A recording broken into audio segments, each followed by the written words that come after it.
anak-anak, bagaimana kabarnya hari ini? Semoga anak-anak semua dalam keadaan sehat dan selalu semangat mengikuti pelajaran. Kembali dalam video pembelajaran SD Kota Semarang.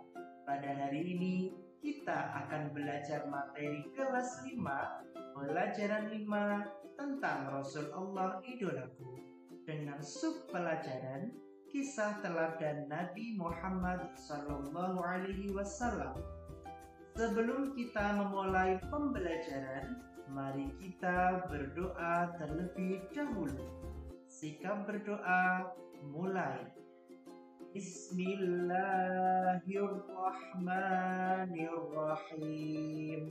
Raditu billahi rabba wa bil islami dina wa bi muhammadin nabiyya wa rasula.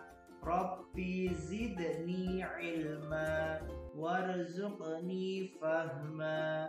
Amin ya rabbal alamin. Pada pembelajaran kali ini ada beberapa hal yang harus kita kuasai.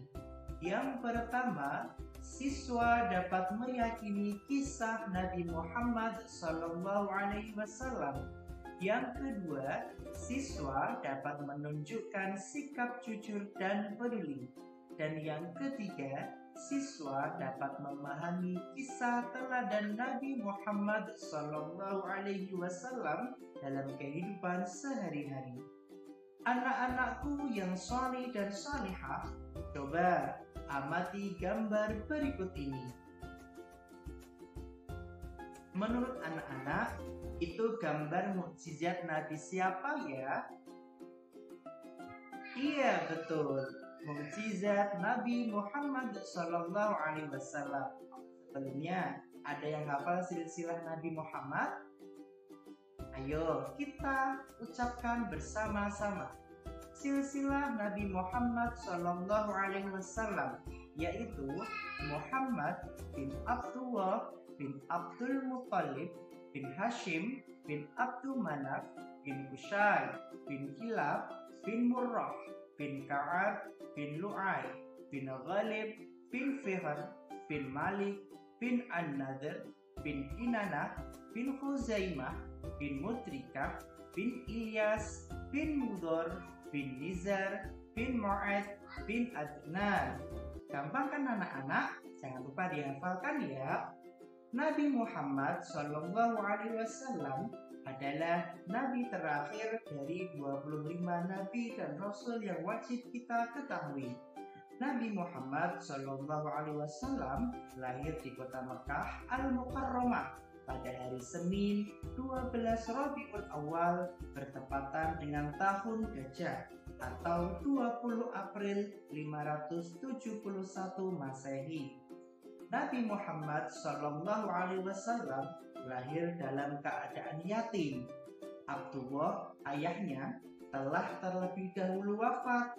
Sedangkan Nabi Muhammad SAW waktu itu masih dalam kandungan ibunya, kira-kira masih berusia 2 bulan. Ayah beliau ketika wafat tidak meninggalkan harta benda yang banyak yang bisa diwariskan kepada Nabi Muhammad. Abdullah hanya meninggalkan beberapa unta saja. Nah, ibunya Nabi Muhammad bernama Aminah, berasal dari suku kaum Quraisy yang terpandang dan sangat mulia di masanya. Saat bayi, Nabi Muhammad diasuh oleh Halimatus Sa'diyah. Dan setelah usia Nabi mencapai 2 tahun, Halimah menyerahkan kembali kepada ibundanya yaitu Aminah. Pada masa anak-anak, Muhammad kecil diajak pamannya yang bernama Abu Thalib untuk mengembala kambing. Nah, Nabi Muhammad ini senang dengan pekerjaannya karena Nabi Muhammad itu sayang dengan binatang.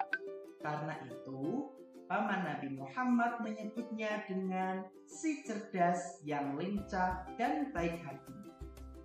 Ketika usia Nabi menginjak remaja, terkenal dengan pemuda yang tabah, sabar, bertanggung jawab, dan jujur. Dan Nabi Muhammad mendapat gelar Al-Amin dari penduduk Mekah. Al-Amin artinya orang yang terpercaya. Nabi Muhammad juga suka berdagang hingga ke negeri Syam. Ia membawa berbagai macam dagangan milik saudagar yang kaya raya bernama Khadijah binti Khuwailid. Karena kejujuran Nabi Muhammad waktu itu, maka saudagar yang kaya raya tadi jatuh cinta kepada Nabi Muhammad. Kemudian Siti Khadijah sang saudagar kaya menjadi istri Nabi Muhammad. Saat itu usia Nabi Muhammad 25 tahun. Pada usia 40 tahun, beliau diangkat menjadi Rasul. Maka mulailah Nabi Muhammad berdakwah mengajak untuk manusia untuk menyembah Allah dan meninggalkan kemusyrikan. Kemusyrikan yaitu penyembahan terhadap berhala ataupun patung. Nabi Muhammad memiliki kebiasaan berkholwat.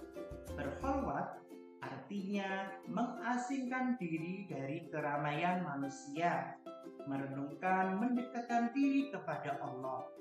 Tempat yang digunakan untuk berkholwat yaitu Gua Hira. Gua Hira ini kurang lebih jaraknya yaitu 5 km dari arah timur kota Mekah. Dan Nabi Muhammad biasanya berkholwat pada setiap bulan Ramadan. Dalam menyiarkan agama Allah, agama Islam, Nabi Muhammad tidak pernah takut sekalipun berhadapan dengan berbagai rintangan. Ketika beliau berdakwah, beliau sering dihadap, bahkan diancam untuk Abu Jahal adalah orang yang paling membenci Nabi Muhammad. Suatu ketika, Nabi Muhammad sedang beribadah. Lantas Abu Jahal dan komplotannya ini datang, sengaja mengotori Nabi Muhammad dengan kotoran. Namun Nabi Muhammad hanya berdoa kepada Allah. Ya Allah, kepadamulah aku menyerahkan kaum Quraisy. Doa ini dibaca berulang-ulang. Nabi Muhammad selain terkenal jujur dan pemaaf, juga peduli dengan anak yatim. Nabi Muhammad pernah bersabda, barang siapa yang merawat dan mengasuh anak yatim dengan sebaik-baiknya, kelak mereka akan masuk surga dan tempatnya berdekatan dengan Nabi Muhammad. Hal ini diisyaratkan Nabi dengan jari telunjuk bersama jari tengahnya yang berdekatan dan tidak terhalang apapun. Begitulah cinta Nabi Muhammad kepada umatnya, terutama kepada anak yatim. Nabi Muhammad merupakan Rasul terakhir. Rasul terakhir adalah Nabi Muhammad. Dan sebagai Rasul penutup, tidak ada Nabi dan Rasul setelahnya. Karena Nabi Muhammad dikenal sebagai Khotamul Anbiya. Khotamul Anbiya artinya penutup para nabi dan rasul. Pada hari ke-17 dari bulan Ramadan, pada usianya yang ke-40 tahun, Nabi Muhammad mengalami peristiwa yang sangat menakjubkan. Beliau kemudian menceritakan peristiwa itu kepada istrinya. Kata Nabi Muhammad, saat aku sedang tidur, maka datanglah malaikat Jibril kepadaku. Seraya berkata, bacalah. Nabi Muhammad menjawab, aku tidak bisa membaca. Kemudian malaikat memelukku hingga aku merasa bahwa kematian sedang menghampiriku. Ia kemudian melepaskan diriku dan berkata lagi, bacalah. Aku tidak dapat membaca, jawab Nabi Muhammad. Ia kembali memelukku lagi hingga aku merasa kematianku tiba. Kemudian ia melepaskan diriku sambil berkata, Iqra bismi rabbikal ladzi khalaq. Khalaqal insana min 'alaq. Iqra wa rabbukal akram. Alladzi 'allama bil qalam. 'Allamal insana ma lam ya'lam. Kemudian Nabi Muhammad mengucapkan apa yang malaikat Jibril tuntunkan. Nabi Muhammad dengan mudah mengucapkan seolah-olah hafal dan sudah tertulis di hati Nabi Muhammad. Itulah wahyu pertama yang diturunkan oleh Allah kepada Nabi Muhammad SAW. Keteladanan yang dapat kita ambil dari kisah Nabi Muhammad yaitu yang pertama, bersikap sabar. Yang kedua, bersikap jujur. Yang ketiga, harus rajin bekerja dan tangguh.